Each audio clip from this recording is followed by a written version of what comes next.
Hey everyone, welcome back to Let's Play Bloodborne.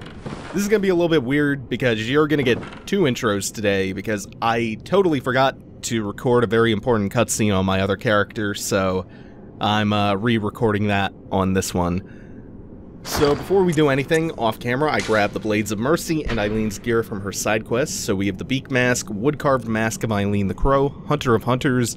The beak contains incense to mask scents of blood and beast.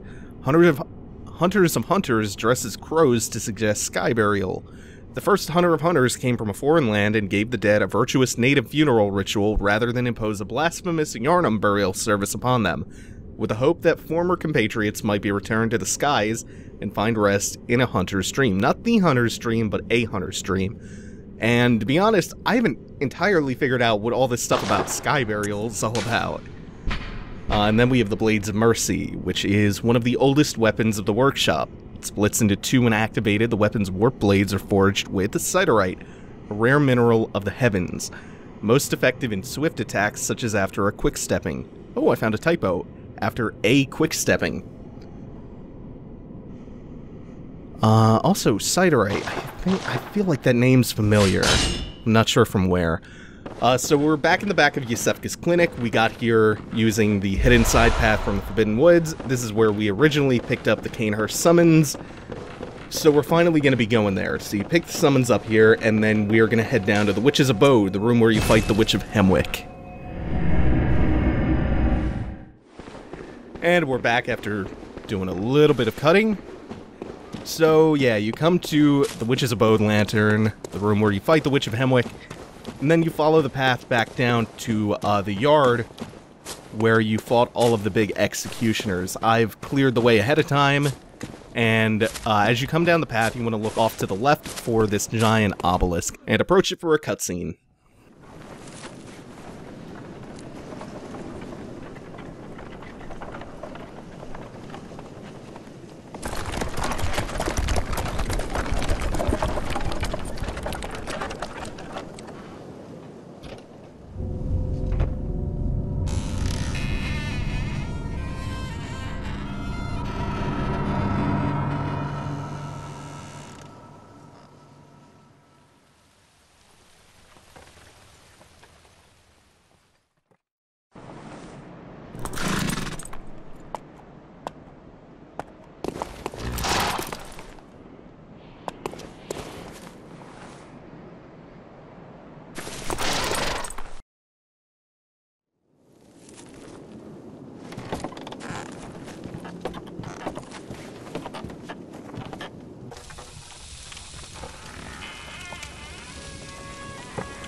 Hey, how's it going everyone? Welcome back to Let's Play Bloodborne.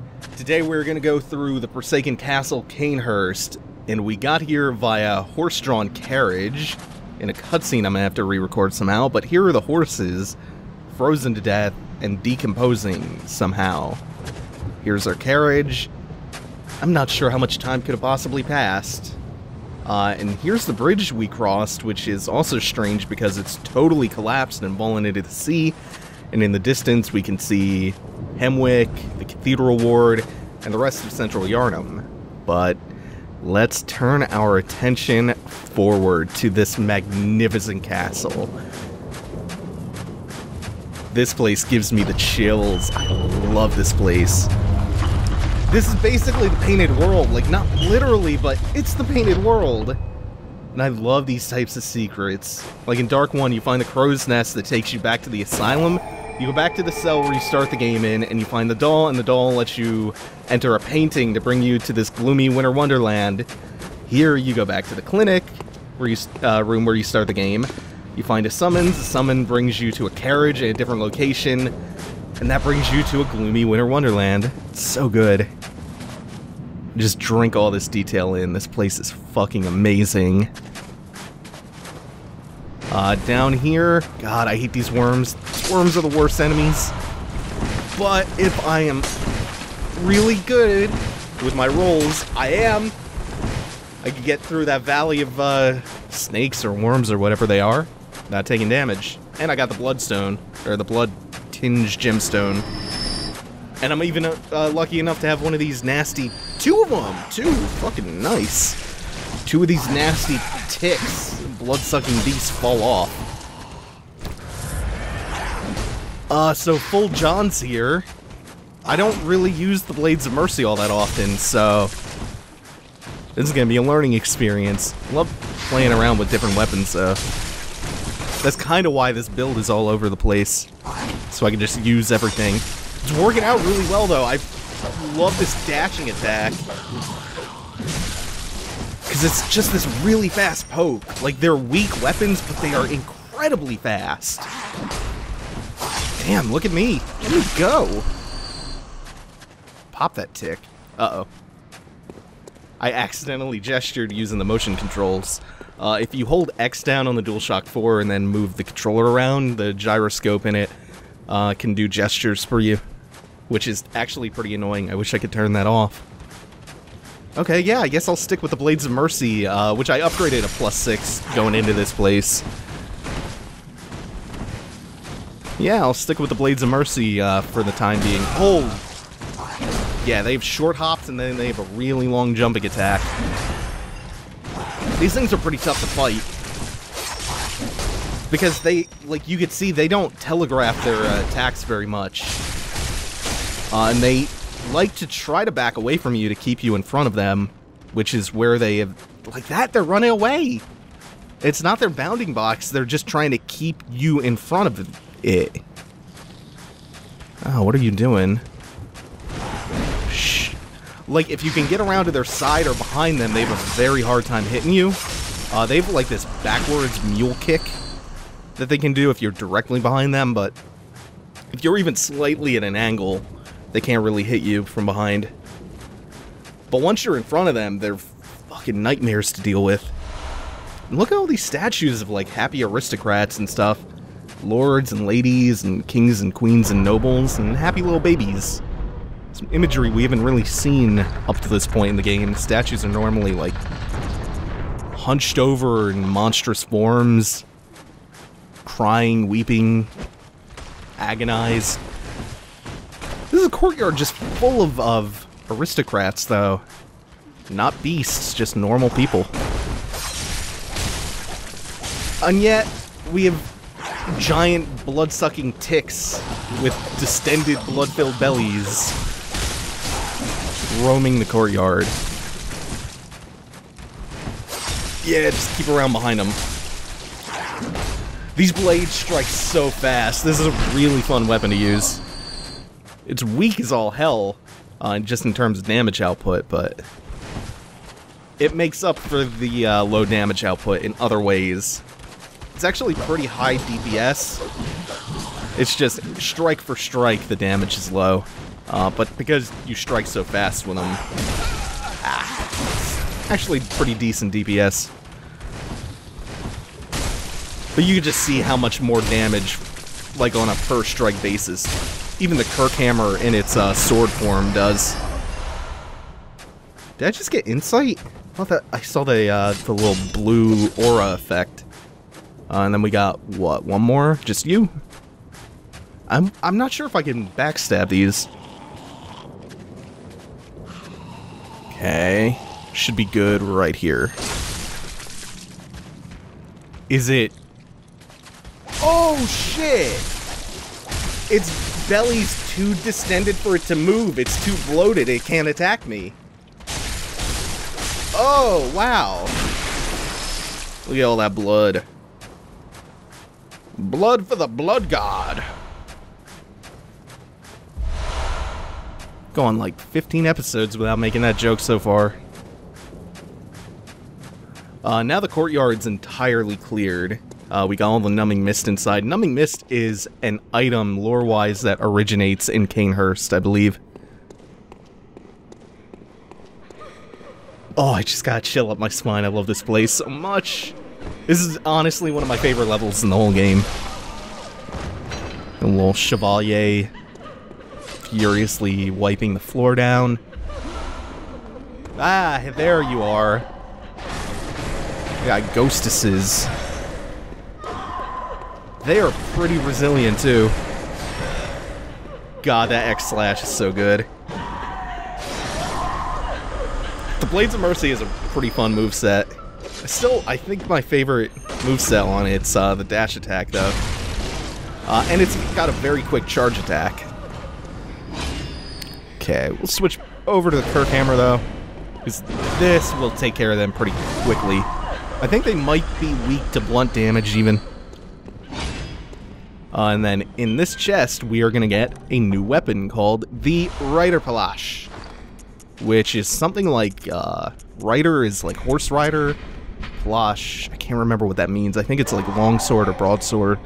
Combines an elegant knight sword with a peculiar firearm wielded by Cainhurst order.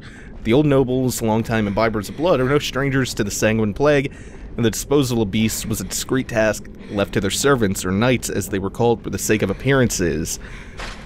Ooh. The Reiterpallasch is very cool because it's a proper rapier weapon.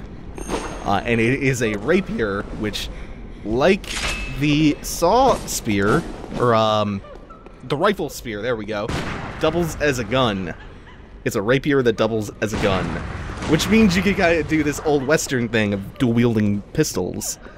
It also means you can parry with your right hand now.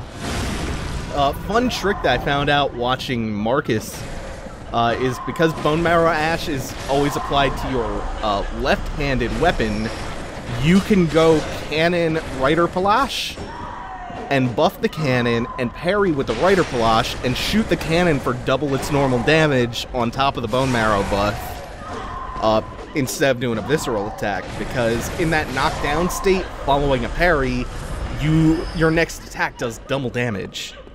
So you can get double damage cannon hit with a Reiterpallasch parry. And also, since I have the blood tinge to show this off now, I didn't really use the rifle spear much before.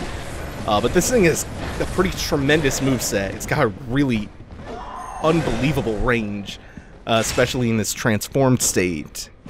Oops, that's not fully charged. Alright. Ah, that doesn't even show the range off that well. Because, like, you take a bunch of steps forward before you actually strike. Look how much distance that R2 covers. This is an underrated weapon. And all of these women around here, these ghosts, look at that, rolling into them. You don't really have to fight them. And even if they surround you, you can just kind of roll into them to knock them away. They're really light on their feet. Makes it easy to escape. What else? Feeling a stake driver mood, yeah. This build that I'm rocking is complete garbage as a specialty build. Like, this build doesn't specialize in anything. My points are just spread all over the place. I'm just putting points wherever so I can use everything and show off as many weapons as possible. But that's fine with me because I love being able to switch on the fly like this. All the weapons feel so good. Plus, you get so many of the first 2 tiers of upgrade materials that you can kind of just get every weapon to +6 with relative ease.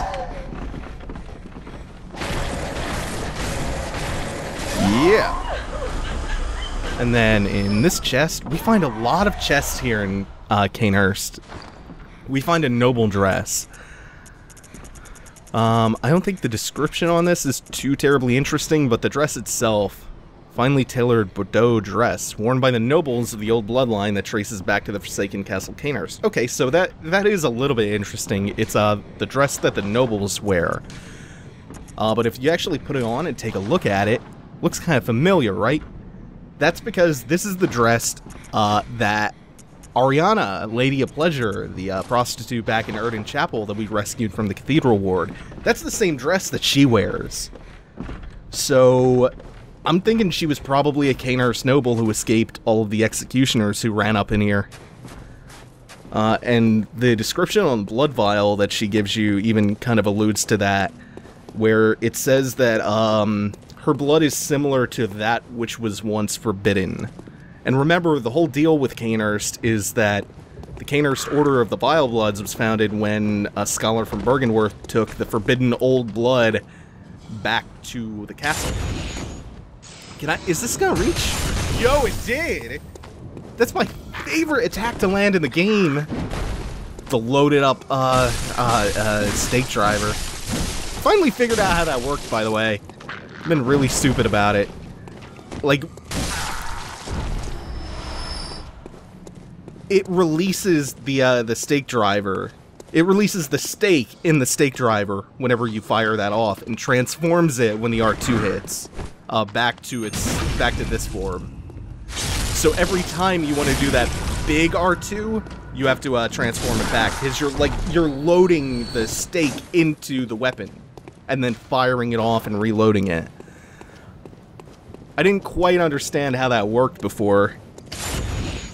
Like this, we load it up, and we get really big R2. That's so good. That feels incredible. And you'll notice that we're now getting bloodstone chunks. So that's the third tier of upgrade material, which we can use to go from +6 to +7, +7 to +8, and 8 to 9. There we go. Ah, how did that miss? Oh well. The gargoyles are usually really well hidden because there are so many statues that just look like it. It camouflages itself pretty well. Like right there. And if you don't notice them and you don't react, they'll grab you, and that's not gonna reach. Yeah, it is point blank. I kind of wish that their grab attack was them hoisting you into the air and dropping you off the edge of the cliff. I kind of wish that's what it is, but it's just a lot of damage. It would be cool if you got grabbed by them because it's so telegraphed, the punishment was just dropped off a cliff. You getting dropped. They have... Oh yeah, and if you hit them at the right time, it actually knocks them on their backs. It's kind of pathetic. Wow, and you could still see Central Yarnum from here. Now what am I feeling like? Ludwig's? Yeah, sure. Oh, up here, this is another one of the Chevaliers. This one's not so passive, though. He is wielding a rapier. Maybe a Reiterpallasch. But here's where you get the real power of the Blades of Mercy coming in, though. The potential for the Blades of Mercy to stun lock enemies is unreal. It's, a lot of people are right now complaining that the Blades of Mercy are overpowered because of how good they are at stun locking things. I don't know about that, but it feels pretty good. See, we got 2 gargoyles. That fucking attack, their screech hurts my ears. I don't know if they did a great job or a really poor one, because, I mean, it's a screech attack, and it is sonically unpleasant. Executioner's garb. Okay, we're getting into it. Attire worn by the band of executioners commanded by the Martyr Logarius. Remember, that's the guy, the master that Alfred mentioned, later became the basis for all church attire with its heavy draping of holy shawl. As a great Logarius once said, acts of goodness are not always wise and acts of evil are not always foolish, but regardless, we shall always strive to be good. I love the way this set looks. Looks warm, which is what you want in a place like this. God, let's fashion souls this thing up. This actually looks really neat with the bone ash skirt. Kind of tattered skirt underneath the heavy cape. Ooh. Yeah, I'm liking this fashion souls a little bit. Got the beak mask. Again, like, the attire is not really armor. The stats are mostly pretty irrelevant. So, you just gotta go by, what looks right. You gotta go by fashion souls. Or fashion-born. Right, fashion-born. So while we ride this elevator down and trigger the shortcut, we can look at the thing we just got, which is a red leather record of the Vilebloods, loyal to the covenant of Annalise, Queen of the Vilebloods at Cainhurst Castle. A record of the Vilebloods, blood-lusting hunters who seek blood dregs of their prey. This item is online use only. I am not exactly sure what this item does yet, because I haven't done a lot of PvP in the game. And I think I'm going back to the bone ash mask. Yeah, bone ash hat with the executioner's cloak. Ooh, I like this. This is good. This is a good look. The only thing I'm not digging about this... Oh yeah, and this is how you get to the chest. You gotta make that jump. Only thing I'm not digging is the sheath clipping into the back of the shawl. Evelynn is another pistol. I think it's, a little bit less damaging than the repeating pistol, but Evelynn only uses one bullet, if I remember right. Either way, I don't think I have the blood tinge for that just yet. Whoa, fuck. This is getting messy. The Chevalier back there with the candelabra is trying to use blow darts on me. And if he hits me with a blow dart, fuck, leaves this glowing orange mark on the back of my neck. Shit. I gotta get out of here. Shit. Okay, funnel him in the stairs. This is good. That mark pisses them off. They start screaming and they get really fast. Oh, he tried to swing... This the pipe he was using to blow the darts at me? Okay. You might be wondering who all of these ghostly maidens are. They are the vengeance-filled ghosts of the nobles who were slaughtered by the executioners. The Evelynn uses quicksilver bullets just in a workshop firearm.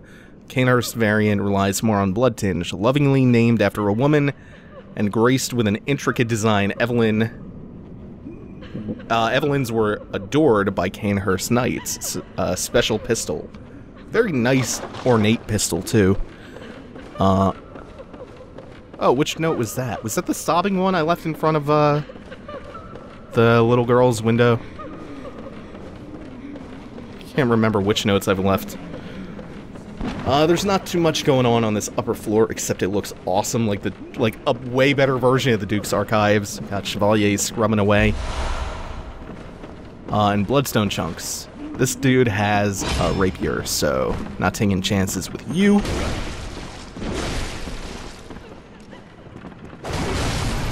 The guy's behind me. Oh, he's Blood Art 1. No problem at all. So the conflict between the executioners and the Vilebloods was set up for us by Alfred way long ago. This is the location of the Cainhurst Queen, the Queen of the Vilebloods. And what we know about them so far is that someone from Bergenworth took forbidden old blood to the castle and broke away from the church, and the church got really pissed off, and they formed the executioners to hunt down these so-called Vilebloods. And the executioners were led by Alfred's master, Logarius, and they stormed the place and just massacred everybody. But the way Alfred tells it is that something went wrong here, and Logarius became a martyr. So we don't really know what happened to Logarius. But it seems like there was a pretty bloody battle, as we found a body with executioner's attire on it. Seems like not only were most of the Vilebloods and the nobles wiped out. Oh yeah, and you can see that they are carrying their heads around. These are kind of new variants on this enemy type, the bound... I think they're called Bound Widows. Where was I going with that thought? Oh, the Bound Widows, when you get close to them, they scream and stun you. Executioner's Gloves. I want to get a little bit further away, plus there's a chest in the back corner. You are not headless, so you're easy. Oh, fuck. Maybe not. Maybe don't want to underestimate them. Oh, no. Oh, shit. This is bad. I didn't think that the range on that screen was that long. Like fucking Sindel up in here. Mother, you're alive. Too bad you will die. It's the best. So we got breathing room now in the Knight's Attire. This fancy, fancy stuff. Attire of the Knights of Cainhurst, a regal piece graced by intricate goldworks. The Cainhurst way is a mix of nostalgia and bombast. They take great pride even in the bloodstained corpses of beasts that they leave behind, confident that they will stand as examples of decadent art. I love this! Oh my god! These descriptions really speak to me. They're really nice and flowery. Right, the thought that I just kind of trailed off on. I do that a lot.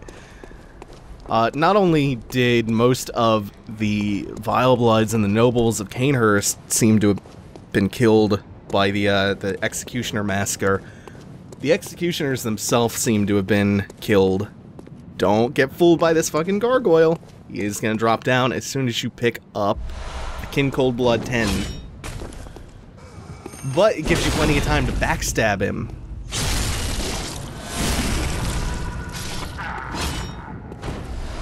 You know, I'm stupid. I always used to figure that the gargoyles were made of stone, but they bleed. And not all enemies that you visceral attack will bleed, which is weird because why call it a visceral attack if you're not excising viscera from them? But still, like, if you visceral attack Dark Beast Parl, who is apparently Miyazaki's favorite boss, and Miyazaki calls him like what was it? A mad as fuck wank beast? In that interview in the guide? If you visceral attack Dark Beast Parl, he does not bleed, because he has no blood, which makes perfect sense, and oh my god, the details of this game, so good. That ladder, though, is one of the only things I don't like about Cainhurst Castle, because it is... I feel like it borders on unfairly easy to miss.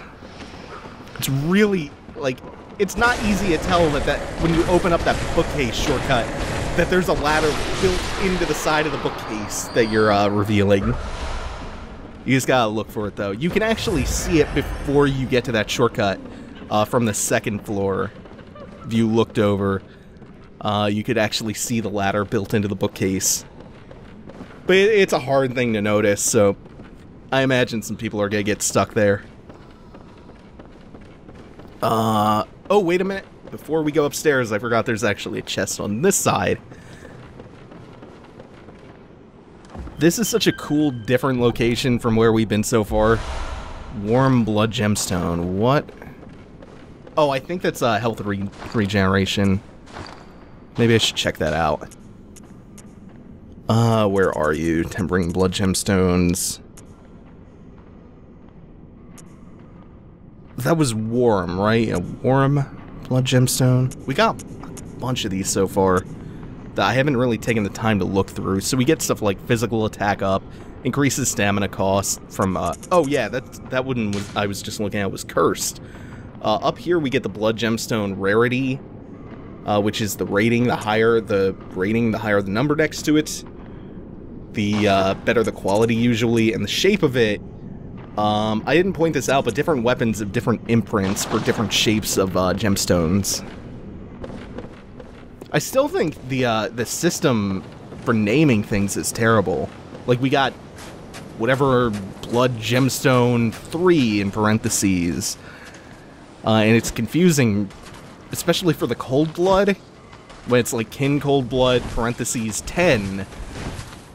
because it's misleading. Like, at first, I thought that was supposed to be the quantity, but it's actually the quality. The quantity is further off to the right. God, I hate the sound of that fucking noise. It hurts my ears. It's actually sonically unpleasant. Man, I don't know if they did a great job with that or a bad one. Because, I mean, I guess it's supposed to be. They did too good of a job. Problem with Gears of War 2 is that it's almost too good. Jesus Christ. Oh, look at that visceral attack damage. It's got to scale with something. I'm going to figure that out by next episode. Knight's wig, adornment prized by the Knights of Cainhurst, resembles a ponytail of silver hair. Their way is a mix of nostalgia and bombast. It's just a silver ponytail. I was hoping it would be like a big powdered judge's wig. Nah, it's not that. Oh wait, this is the wrong helmet. I'm gonna go back to Monash mask. It's so cool. It's like a witch's hat. Specifically, it reminds me of the hat that Yuria wears in Demon Souls. The crooked top. Is there anything hidden around on the other side of this? Or, towards the back of this? Are you fucking... Oh, no! I tried to climb up the side of it, and I just slid straight off! At least they're kind enough to put my blood echoes here. Okay, I'm not making that mistake again. Ah, you got me. And now every time I slide like that, I'm just gonna clench for a split second as hard as possible. Another kin cold blood 10. That's 10 rating or quality, so a higher version of the kin cold blood, which just means it'll yield a higher number of blood echoes.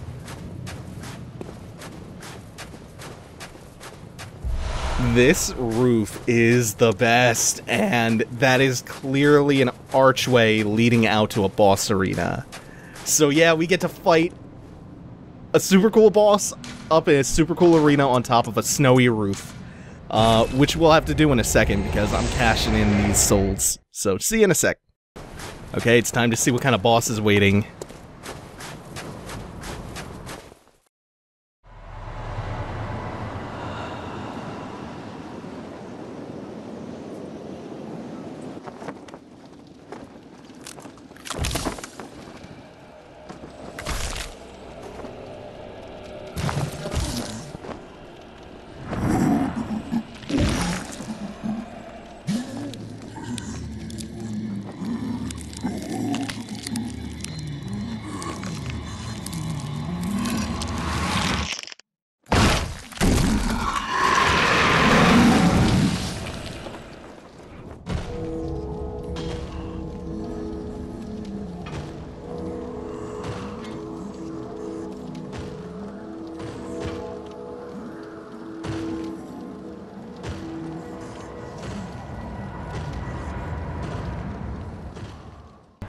We're fighting Martyr Logarius, who, despite being a frozen, desiccated husk, is somehow still awesome. This is one of my favorite fights. He is pretty tough. So the first part of the fight involves you running this gauntlet of magic attacks. Shit. Oh, I thought I was out of range for that third one. Oh well. No problem, no problem. Okay, so we could do the big exploding red rubber ball of doom. He's got the Quan Chi skull shotgun, which is actually pretty easy to find the gaps in or just dash through it. He does that point blank, and he summons the other exploding skulls in front of him. You don't want to be in front of him for too long. And he can be parried. You might be thinking that you can kind of push him off the edge. There's an invisible wall that stops him from dying by going over the edge. But you can still get thrown over it. This fight is awesome. I really shouldn't be getting hit by that melee attack in this phase, though. Here we go, here we go. He was trying to do a big False King of Lot style giant explosion and power himself up. He's really easy at backstab while he's doing that, though. And that triggers the second phase of the fight. Like, everything about him, his design, his abilities, the fight itself, the arena, it's so perfect. He's also got one of the better themes in the game. Like, not Cleric Beast caliber, but still. Oh, I guess his pathing just got messed up. Easiest way to deal with that flying attack is just to dash forward. Any other direction and he usually hits you. So you can handle this just straight up, you can parry the hell out of him. Which I think is probably one of the bigger problems with a decent amount of Bloodborne bosses, is they're so easy to parry. I don't think they should be nearly as parryable as they are. Like that. Takes some oomph out of the fights, which is why I try to avoid doing it too much. I'll usually parry a boss a few times and then just try to go straight up against them. Oh, man. Trying to go for the kill a little bit too hard. Don't get it twisted by me being good at the game. This is actually a really tough fight. This is probably one of the harder ones in the game. Top 3 easily. I just happen to love doing this fight so much that I've done it a couple times. So I have it down pretty well. Fuck, that's fun. He's got a really, really good varied moveset. He didn't get to use one of his attacks though, which he plants his sword, which looks like Soulbrand, into the ground, and you can destroy it, and if you don't, you just get raining daggers from the sky. Oh, that's awesome. And you get a crown from it, which looks really nice. One of the precious secrets of Cainhurst, the Old King's crown, is said to reveal illusions and expose a mirage that hides a secret. And so Logarius donned the crown of his own volition, determined to prevent a single soul from stumbling upon the vile secret. What visions did he see sitting serenely upon his new throne? So it's not entirely clear what he saw, or what happened to Logarius, but I think he donned the crown and saw something that shook his faith in the church, and he just gave up his mission.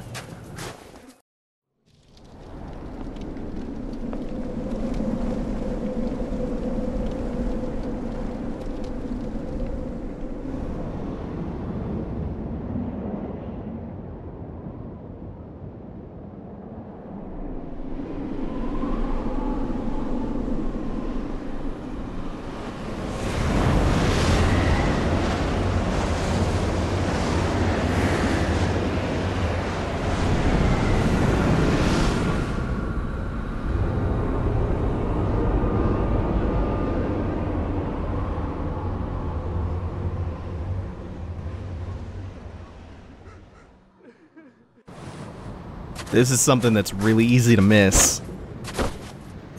If you don the Crown of Illusions, you can see...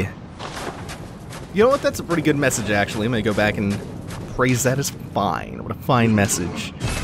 Because that is really easy to miss. You gotta don the Crown of Illusions, and then come back behind his throne to see what's really hiding back here. A bunch of dope-looking horse statues. And at the top of the stairs, what's this? I claim no subjects, but here lieth our throne. Kneel afore us, or get thee gone. That would be Annalise, Queen of the Vilebloods.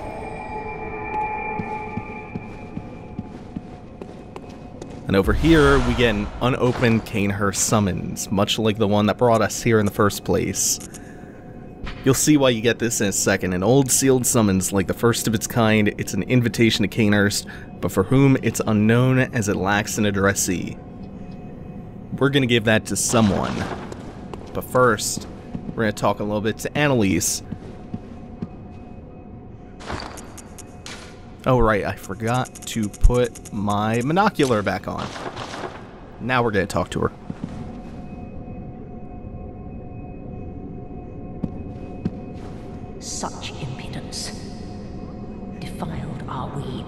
still queen.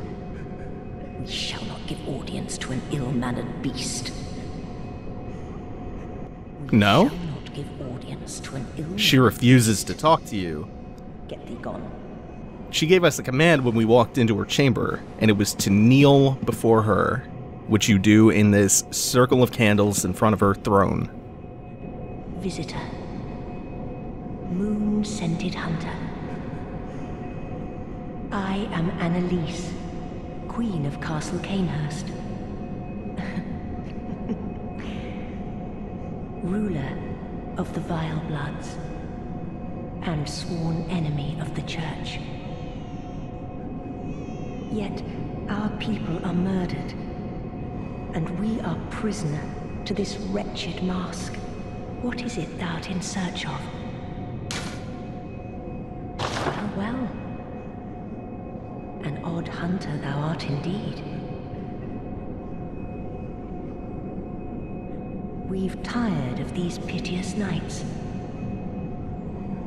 Share in our plight, and take oath against the Church.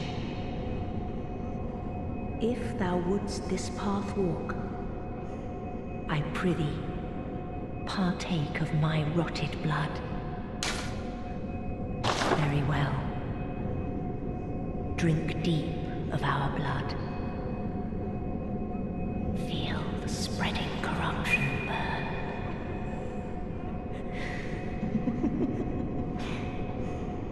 Now, thou art too a Vileblood. We two, the very last on this earth.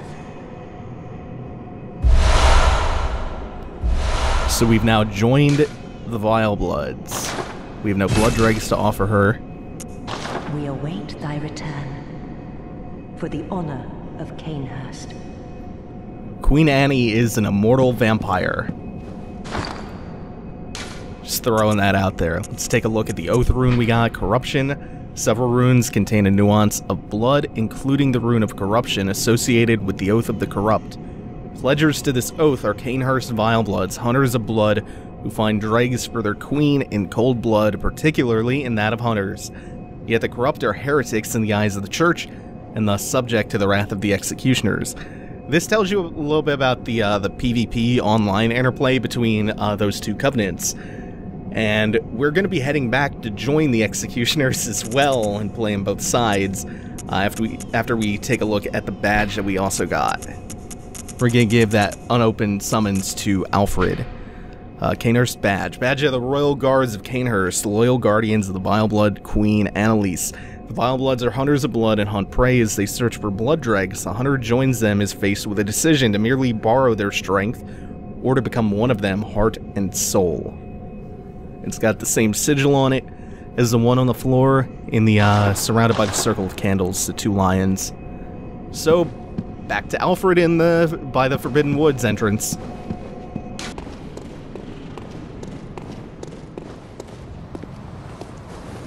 Oh, the hat's kind of in the way. I guess I'll put the crown or something on. Oh, good to see you safe. Now, let's think up something to discuss.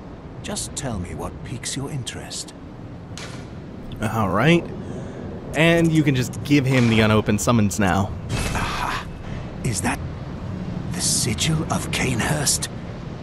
I've heard tell of Cainhurst nobles and their amusingly pompous invitations. Wonderful. I thank you profusely. I will depart immediately, but first, a token of my gratitude. The Wheel Hunter badge. Ah, I feel my master's hand at work. Praise the good blood. Praise it. Let us cleanse these tarnished streets.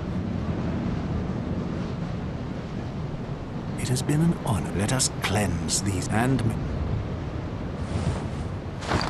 So now, we're closing in on finishing off Alfred's side quest. Martyr Logarius led a band of executioners, and this badge was crafted at their dedicated workshop. The wheel symbolizes righteous destiny.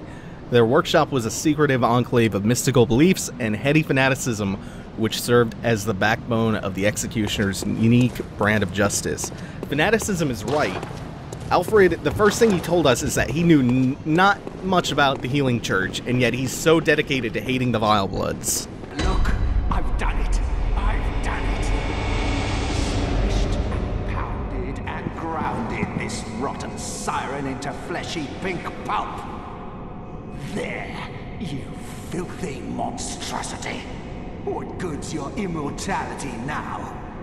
Try stirring up trouble in this sorry state.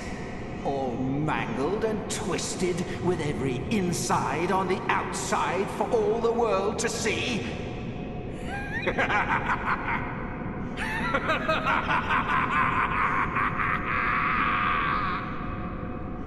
Alfred is totally unhinged.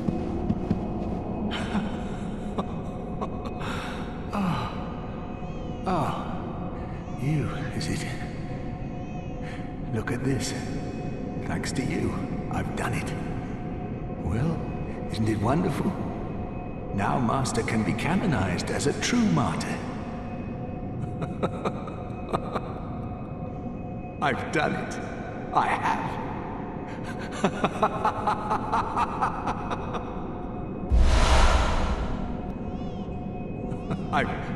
He's a zealot. And yeah, sure, the queen can't be killed because she's an immortal, but he pounded her into pink goo and beheaded her. Still alive though, technically. You can even pick up the queenly flesh, which I think is a key item. What remains of Annalise, Blood Queen of Cainhurst, this pinkish lump of flesh remains warm as if cursed. All hail the undying Queen of Blood. One more step to go. We're going to go back to where we originally found Alfred. So we originally found Alfred back here. On the way to Old Yarnum is where this is. He is dead. Not a big surprise. He likely killed himself so he could be canonized as a martyr, just like his revered master, Logarius. The rune for radiance adopted by the sworn executioners under Logarius' command. The executioners despise the impure Vilebloods, and no matter what the circumstances, would never cooperate with the bloodthirsty hunters who serve the undead queen, Annalise. So we have all three Covenant Oath runes now. We have the one for the Executioners, the one for the Hunter of Hunters, and the one for the Vilebloods. And on that note, we're also done with Alfred's entire side quest. So next time we'll pick up a bunch of new armor sets unlocked with the 2 badges we got, and a fucking cool new weapon. Thanks for watching, everyone. If you like this video, make sure to like, comment, subscribe, all that good stuff. Thanks for watching. Take it easy. Have a good one.